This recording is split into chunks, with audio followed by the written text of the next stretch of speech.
मुख्य समाचारों के बाद अब खबरें विस्तार से।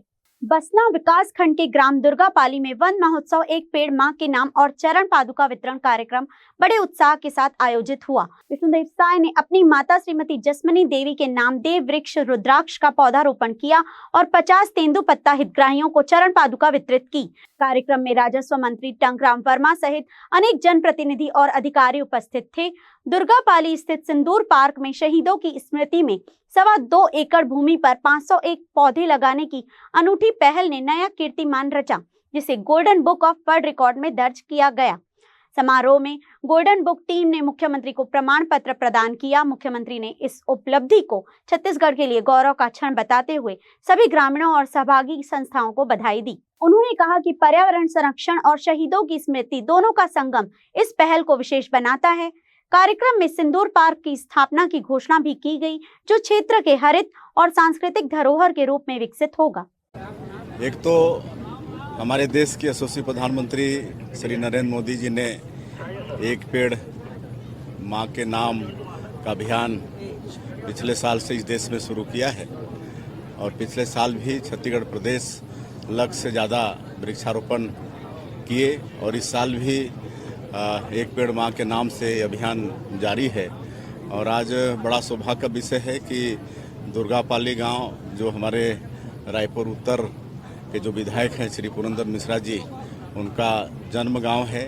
उनका जन्म यहाँ पर हुआ, उनका घर खेती बाड़ी यहाँ पर है और यहाँ पर इन्होंने एक पेड़ मां के नाम से, और जो 22 अप्रैल को पहलगाम में हमारी माता बहनों का पाकिस्तानी आतंकवादियों ने सिंदूर उजाड़ने का काम किया और उसका बदला माननीय प्रधानमंत्री जी ने और हमारे देश के जवानों ने लिया। उसके यादगार में यहाँ पर सिंदूर पार्क का निर्माण किया है। 251 सिंदूर के पौधे हम सभी लोगों ने लगाया है, गांव वाले भी लगाए हैं और हमारे प्रदेश के अध्यक्ष श्री किरण देव जी, हमारे संगठन के हमारे टंकराम वर्मा जी मंत्री, सभी विधायकगण सब लगाए हैं और 501 पौधे यहाँ पर सिंदूर के लगाए जाएंगे, जिसको golden book of world record में भी जगह मिला है।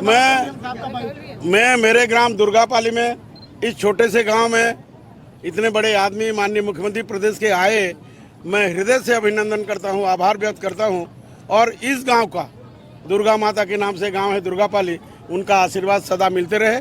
और जिस तरह पश्चिम बंगाल के मुख्यमंत्री, उड़ीसा के मुख्यमंत्री 24-25 साल तक मुख्यमंत्री बने रहे, वैसा वो छत्तीसगढ़ में मुख्यमंत्री बने रहे, यही प्रार्थना करता हूँ। आज हमने सिंदूर पार्क का लोकार्पण किया। सिंदूर पार्क पहलगाम के शहीदों के लिए, उन सेनानियों के लिए जिन्होंने अपने आत्मा का बलिदान दिया, और 28 लोगों को उनके परिवार के सामने जो कायराना हरकत करते पाकिस्तान के आतंकवादियों ने उन्हें भून डाला, उसके याद में मेरे गांव में माताओं के आशीर्वाद से ये सिंदूर पार्क का लोकार्पण हुआ है। मैं माननीय मुख्यमंत्री जी को धन्यवाद करते हुए, अभिवादन करते हुए आभार व्यक्त करता हूं। जय जगन्नाथ, जय श्री राम। और आप सबका अभिनंदन करता हूँ। 501 पेड़ लगाए हैं, पर आज कार्यक्रम था इसलिए आधा रोक दिए हैं। 251 पेड़ आज लगा लिए हैं, सुबह लग गया था, उसी का लोकार्पण था आज। और माननीय मुख्यमंत्री जी और हमारे अतिथिगण सब अपना अपना सिंदूर का पेड़ आज पूजा कर रहे हैं, लगाए हैं, कल सुबह वो लग जाए। स्कूल के मेरे इतने बच्चे हैं 780, क्या करेंगे? सब बच्चे देखेंगे स्कूल में, हम लोग भी देखेंगे, गुरुजी लोग भी देखेंगे, गांव वाले देखेंगे। अगला जो 4,500 पेड़ और लगेंगे, उसको हर घर का एक पेड़ होगा, वो देख रेख करेगा। ये कार्यक्रम गोल्डन बुक में दर्ज हुआ। मैं उसके लिए माननीय मुख्यमंत्री जी को, मेरे संगठन के सभी नेताओं को धन्यवाद करता हूँ। न्यायधानी के बहतराई इंडोर स्टेडियम में प्रदेश स्तरीय स्वच्छता संगम 2025 का भव्य आयोजन हुआ। मुख्य अतिथि मुख्यमंत्री विष्णुदेव साय, विशिष्ट अतिथि उप मुख्यमंत्री अरुण साव, विधायक धर्मलाल कौशिक, सुशांत शुक्ला सहित प्रदेश भर के 192 नगरीय निकायों के पदाधिकारी और स्वच्छता सेनानी इसमें शामिल हुए। कार्यक्रम में अतिथियों ने स्वच्छता दीदियों का पद प्रक्षालन कर सम्मानित किया तथा श्रेष्ठ प्रदर्शन करने वाले 30 से अधिक नगरीय निकायों को पुरस्कृत किया। सीएम ने जीआईएस आधारित प्रॉपर्टी टैक्स लाइव पोर्टल का लोकार्पण किया और बिलासपुर जिले के लिए 260 करोड़ रुपए से अधिक के 49 विकास कार्यों का लोकार्पण व भूमि पूजन किया। सीएम ने घोषणा की कि स्वच्छता सर्वेक्षण में देश में प्रथम स्थान पाने वाले निकाय को 1 करोड़, द्वितीय को 50 लाख और तृतीय को 25 लाख रुपए का पुरस्कार दिया जाएगा। उन्होंने कहा कि पीएम नरेंद्र मोदी के स्वच्छ भारत मिशन का आज पूरे देश में सकारात्मक असर है और छत्तीसगढ़ ने इसमें उत्कृष्ट प्रदर्शन किया है। डिप्टी सीएम अरुण साव ने आह्वान किया कि अन्य क्षेत्रों की तरह स्वच्छता में भी छत्तीसगढ़िया सबले बढ़िया बनकर देश का गौरव बढ़ाना है। दीदी को सम्मान किए हैं, स्वागत किए हैं, आप बताएंगे। आज नगरीय प्रशासन विभाग द्वारा स्वच्छता संगम 2025 का आयोजन यहाँ पर किया गया था और आज स्वच्छता दीदियों को हम लोग अपने हाथों से उनका पैर धोकर सम्मान किए हैं, क्योंकि स्वच्छता में उन्हीं लोगों का सबसे ज्यादा मेहनत रहता है, परिश्रम रहता है और वही लोग वास्तव में हकदार हैं। और इस समय छत्तीसगढ़ का बहुत अच्छा प्रदर्शन रहा। 6 हमारे निकाय महामहिम राष्ट्रपति के कर कमलों से पुरस्कृत हुए और 1 नगरीय निकाय हमारे जो केंद्रीय आवासन और नगरीय प्रशासन मंत्री हैं उनके कर कमलों से पुरस्कृत हुआ और बिल्हा पूरे देश में फर्स्ट आया और बहुत सारे नगरीय निकाय पुरस्कृत हुए। तो हमको लगता है कि छत्तीसगढ़ के इतिहास में पहली बार स्वच्छता के क्षेत्र में इतना अच्छा काम हुआ है और इसके लिए हम हमारे जो डिप्टी सीएम और नगरीय प्रशासन विभाग के मंत्री हैं श्री अरुण साव जी, उनके पूरे विभाग और जितने हमारे 192 नगरीय निकाय क्षेत्र हैं, वहाँ के महापौर, नगर पालिका, नगर पंचायत के अध्यक्ष, वहाँ के सीएमओ, वहाँ के पार्षद और स्वच्छता दीदी, स्वच्छता मित्र, सबको बहुत बहुत बधाई शुभकामनाएं देते हैं। साथ में नागरिकों को भी बधाई धन्यवाद देते हैं, कहे कि उनके सहयोग के बिना भी ये सब संभव नहीं हो पाता और आगे और छत्तीसगढ़ में स्वच्छता के क्षेत्र में अच्छा काम हो, इसके लिए आज विशेष प्रोत्साहन राशि की भी घोषणा किए। देश स्तर में 3 कैटेगरी में प्राइज होता है और तीनों कैटेगरी में अगर हमारा छत्तीसगढ़ का कोई भी नगरीय निकाय अगर फर्स्ट स्तर में फर्स्ट आएगा देश में तो 1 करोड़ प्रोत्साहन स्वरूप प्रदेश से देंगे और दूसरे स्तर में फर्स्ट आएगा तो 50 लाख और तीसरे स्तर में फर्स्ट आएगा तो 25 लाख प्रोत्साहन स्वरूप प्रदेश से उनको देंगे। उप मुख्यमंत्री एवं गृह मंत्री विजय शर्मा ने भिलाई और दुर्ग भाजपा कार्यालय में आयोजित समीक्षा बैठकों में हिस्सा लेकर पदाधिकारियों और कार्यकर्ताओं से चर्चा की। उन्होंने बताया कि 18 अगस्त 2025 को मुख्यमंत्री विष्णुदेव साय भिलाई नगर निगम में विभिन्न विकास कार्यों का लोकार्पण करेंगे और प्रियदर्शनी परिसर में भाजपा कार्यालय का उद्घाटन करेंगे। निगम ने traffic park, garment factory, horse riding, football ground जैसी परियोजनाओं के भूमि पूजन की तैयारियां पूरी कर ली हैं। हालांकि अंतिम शेड्यूल तय होना बाकी है। बैठक के बाद मीडिया से बातचीत में गृह मंत्री ने कांग्रेस और उसके सहयोगी दलों द्वारा स्पेशल इंटेंसिव रिवीजन को लेकर चुनाव आयोग पर लगाए गए आरोपों को खारिज किया। उन्होंने राहुल गांधी की प्रेस कॉन्फ्रेंस को तथ्यहीन और तर्कहीन बताया। उन्होंने कहा कि भाजपा विकास और जनता के विश्वास के आधार पर आगे बढ़ रही है। समीक्षा बैठक है आज हमारे भारतीय जनता पार्टी के भिलाई संगठन जिले के कार्यालय में 18 तारीख को माननीय मुख्यमंत्री जी इसका और हमारे संगठन के प्रमुख इसका कार्यकर्ताओं को लोकार्पित करेंगे। उसके लिए आज मैं प्रारंभिक एक तैयारी के लिए कार्यालय भी आया था। साथ ही साथ आज एक बैठक हमारी समीक्षा बैठक दुर्ग के प्रशासन की है, जो पुराने समीक्षा बैठक का अगला स्टेप है, उसके लिए भी आया हूँ। लगातार कांग्रेस जो है हमलावर है कानून व्यवस्था को लेकर के, प्रदेश की कानून व्यवस्था खराब हो रही है। भैया आंकड़ों में देख लें, पुलिस के पराक्रम में देख लें, प्रयास में देख लें, चाहे किसी भी विषय पर हो, पुरानी सरकार ने क्या हाल करके रखा था पुलिस का, वर्तमान में विष्णुदेव जी की सरकार में सुशासन है तो सुदर्शन भी है। पुलिस विभाग अपने आप को संभाल कर बहुत दृढ़ता से काम कर रही है और चाहे वो लॉ एंड ऑर्डर का विषय हो, चाहे नक्सलिज्म का विषय हो, चाहे साइबर क्राइम का विषय हो, सारे ही विषयों पर पुलिस आगे बढ़कर काम अच्छा, कर रही है। बिजली हत्या जैसी घटनाएं हो रही, कल ट्रिपल मर्डर हुआ धमतरी में, हत्या जैसी घटनाएं बढ़ गई है, कल ट्रिपल मर्डर और दुर्ग में भी। ये दुर्भाग्यजनक है, ये ट्रिपल मर्डर जो है ये दुर्भाग्यजनक है। जांच तो इसकी होगी ही होगी, लेकिन ये है कि किन किन कारणों से ये हो रहा है यह भी अध्ययन का विषय है। बिजली बिल को लेकर बड़ा सवाल खड़े हो रहा है, जिसमें पहले बिजली की दर बढ़ाई गई और अब यूनिट कम कर दिया गया है। पब्लिक कंफ्यूज है, उपभोक्ता जो है कंफ्यूज है कि पहले अच्छा था कि अभी अच्छा है। नहीं, अभी एक नया जो 1,08,000 की सब्सिडी के साथ और साथ ही साथ जो उपभोक्ता लेना चाहेंगे उनको पूरा बैंक फाइनेंस है 10 सालों तक का सब्सिडी के साथ साथ, तो इसमें बिजली ही मुफ्त हो जाएगी उनके घर में और वो बिजली अगर ज़्यादा उत्पादन है तो बेच भी पाएंगे। ऐसी योजना के साथ सरकार आई है। गरीब लोग कैसे उसको यूज कर पाएंगे? बैंक का फाइनेंस होगा उसमें। पीएम आवास भी बड़ी मुश्किल से ले पाते हैं। नहीं, बैंक का फाइनेंस होगा उसमें और 1,08,000 की सब्सिडी है, मतलब जेब से पैसे नहीं लगना है, जेब से पैसे नहीं लगना। मंत्रिमंडल का विस्तार कब तक हो पाएगा? 2 साल हो गए, माननीय सब इंतजार मुख्यमंत्री कर रहे हैं, जी दुर्ग का- को आप लोग ने वंचित कर दिया है। दुर्ग माननीय मुख्यमंत्री जी का प्रिविलेज है और शीघ्र विस्तार होगा, मुझे उसमें कोई संशय सर नहीं। नक्सलीजम तो कितना स्टेप ले रहे हैं स्टेट गवर्नमेंट, तो अर्बन जो नक्सलीजम है उसके अगेंस्ट में कितना एक्टिव है स्टेट गवर्नमेंट, तो अर्बन जो नक्सलीजम नहीं, इसमें चाहे इनका अर्बन बेस हो, लीगल बेस हो, फाइनेंशियल बेस हो, सभी का प्रोफाइलिंग कर करके और उस पर कार्रवाई करने का काम कर रहे हैं सभी बेस। अच्छा, जो भी देश भर इनका में- बेस है सब पर काम कर रहे हैं। देश भर में वोट चोरी की बात हो रही है, लगातार इस पर बड़े बड़े आंदोलन भी हो रहे हैं और कल ये संसद प्रश्न भवन- आपने अच्छा कर लिया। मुझे एक बात बताओ भाई, मैंने तो पूरा उनका प्रेस कॉन्फ्रेंस देखा है राहुल गांधी जी का। अगर वो कभी भी मतदान अभिकर्ता बने होते, गणना अभिकर्ता बने होते तो उनको ध्यान होता कि क्या होता है। हम मतदान अभिकर्ता बनते थे भैया, तो जितने मतदाता होते थे उनका पर्ची चिट होता था, इतने लोगों ने वोट डाला। आपके मतदाता सूची में कितने हैं क्या वो छोड़ दो, आप इतने लोगों ने वोट डाला। और वो मतदान अभिकर्ता जो कागज होता था, मतदान का पत्रक होता था, उसको लेकर के गणना में पहुंचते थे। हम भी पहुंचे फिर गणना में, फिर गणना अभिकर्ता बैठते थे उसमें, तब भी ये हिसाब होता था कि भाई इतने मतदाता ही होने चाहिए और उतने ही निकलना है।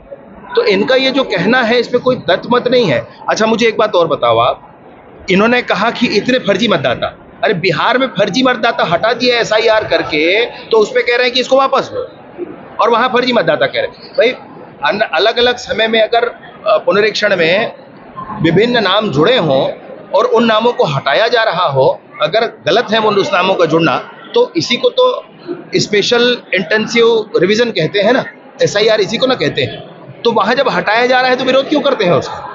कांग्रेस पर मुद्दे नहीं है क्या? आप मुझे ये बताओ, इसमें तर्कसम्मत अगर बात करेंगे आप, तो दोनों ही बातें हैं। एक जगह जहां हटा रही है वहां विरोध कर रहे हैं, दूसरी जगह आप ब्लेम कर रहे हैं कि नाम इसमें है। उसके बावजूद मैं आपसे ये कहना चाहता हूं कि हो सकता है नाम जुड़े हो सकता है, लेकिन मतदान अभिकर्ता और गणना अभिकर्ता जो आदमी बनता है उसको ध्यान होता है कि क्या होता है इसमें। तो वो नहीं बने होंगे। राहुल गांधी बोलते हैं हमने गली गली घूम के नहीं लगा के राहुल पोस्टर गांधी चिपकाए। जी नहीं जानते। स्वास्थ्य सुविधाओं को सुदृढ़ बनाने और ग्रामीण अंचलों में त्वरित चिकित्सा सेवा उपलब्ध कराने के उद्देश्य से राजेंद्र विधायक रोहित साहू ने संयुक्त जिला कार्यालय परिसर से 2 नई एम्बुलेंस को हरी झंडी दिखाकर रवाना किया। ये एम्बुलेंस आदिवासी विकास विभाग द्वारा राज्य आयोजना कमार भुंजिया अभिकरण अंतर्गत छुरा और मैनपुर विकास खंड के लिए प्रदान की गई है। कार्यक्रम में कलेक्टर BS उइके, अपर कलेक्टर नवीन भगत, CMHO डॉक्टर US नवरत्न सहित अधिकारी और मीडिया कर्मी मौजूद थे। विधायक साहू ने कहा कि नई एम्बुलेंस से दूरस्थ क्षेत्रों के मरीजों को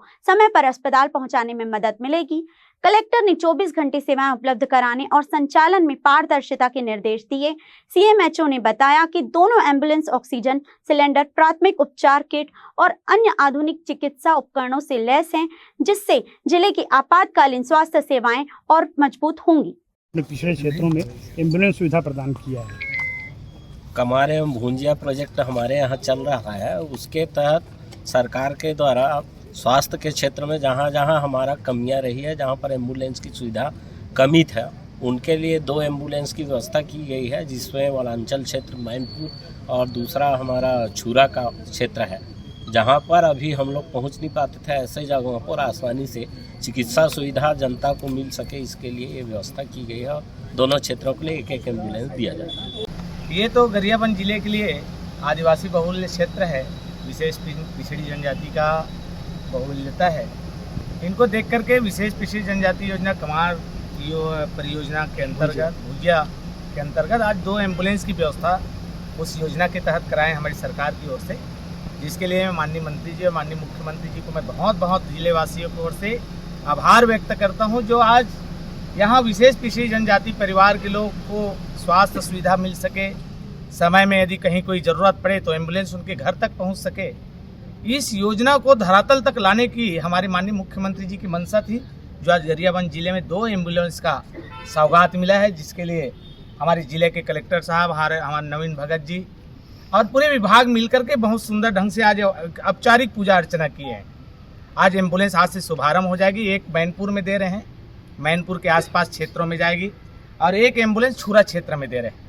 सिटी कोतवाली थाना क्षेत्र में नागोराव स्कूल के पास मामूली विवाद मारपीट और चाकूबाजी में बदल गया। मोपका निवासी प्रखर शर्मा व उनके पिता की गाड़ी एक युवक से टकराने पर विवाद हुआ, जिसमें 3 युवकों ने दोनों पर हमला कर दिया। आरोपियों ने प्रखर के पिता पर चाकू से वार कर घायल कर दिया, जिन्हें सिम्स अस्पताल में भर्ती कराया गया।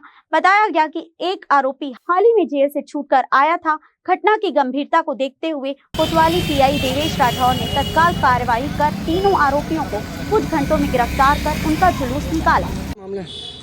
मैं अपने पिताजी के साथ घर जा रहा था मंगला से, और रास्ते में हल्की सी टक्कर होने पे मैं उसको ये बोला कि इतनी बड़ी गाड़ी चला रहा है, इंडिकेटर नहीं दे सकता। उसके बाद वो मेरे को अभद्र गंदी गाली देने लगा। कौन? अरमान सैफ खान।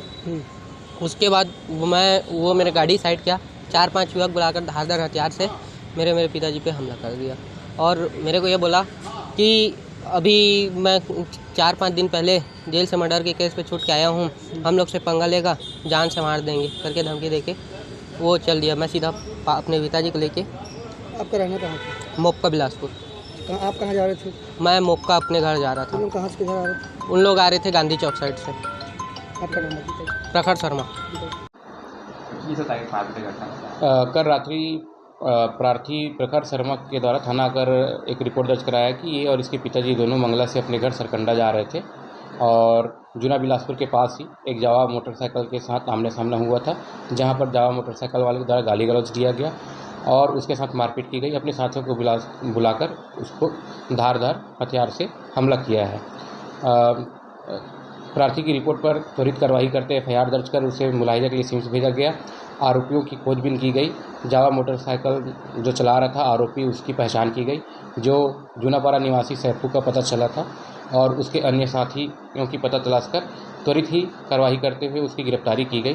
3 आरोपियों को गिरफ्तार किया गया है और आज दिनांक को न्यायिक रिमांड पर भेजा गया है। आरोपियों से घटना में प्रयुक्त धारदार वस्तु को भी जब्त किया गया है।